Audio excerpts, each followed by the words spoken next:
La guerre nous a tout gâché. Hein. La guerre a gâché notre jeunesse. Hein. J'avais 14 ans à la déclaration de guerre. J'en avais 19 quand ça s'est fini. Et c'est là qu'on a la fleur de la jeunesse. Hein. On n'a pas pu la faire. Hein. Parce que quand la guerre a éclaté, même dans les trains, il y avait des affiches « Méfiez-vous, taisez-vous, les oreilles ennemies vous écoutent ». Hein? Ce slogan-là, je l'ai encore dans les oreilles.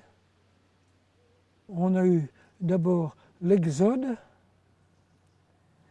et puis l'occupation. On a été un moment en zone libre, et puis après on est passé en zone occupée. À la fin, ils ont occupé toute la France. En 1940, quand les Allemands sont passés, il y avait une batterie de 75 qui était auprès du parc de la Petite Garenne, là, hein, et qui tirait sur les bois sur la route de Châtillon-Azé. Hein. De là, il tirait là-bas. Et mon père était assis sur une échelle, on ne faisait plus rien, hein.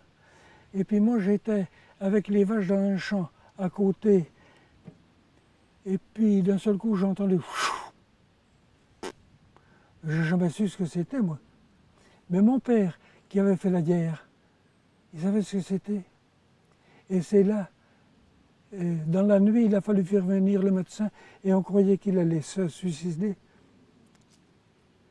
Le souvenir des obus qui passaient, il avait entendu un obus tirer de Mézières sur les bois de la Brosse, hein, et ça y a tourné la tête.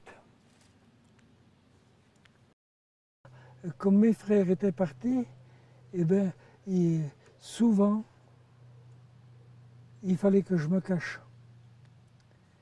Et la nuit, je m'en allais dormir, je m'en allais me cacher. Il y avait un trou, une espèce de petite mare, une marnière qui avait servi autrefois et puis qui servait plutôt de flotte. Alors, j'allais là, et puis c'était sec. Je me cachais là à 150 mètres de la maison parce qu'il y avait des rafles. Moi j'ai dormi longtemps avec un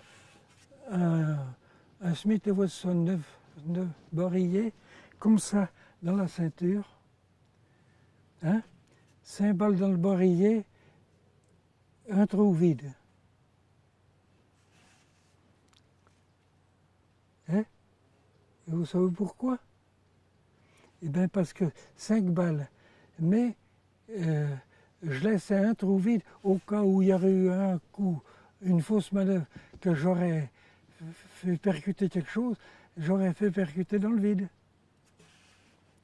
J'avais toujours ce Smith & Wesson dans la ceinture, et de toute façon, si la milice ou les Allemands m'avaient arrêté, ils ne m'auraient pas pris vivant. Hein? Parce qu'on savait ce qu'ils faisaient à ceux qui l'arrêtaient. Hein? Ça a été catastrophique, mais enfin.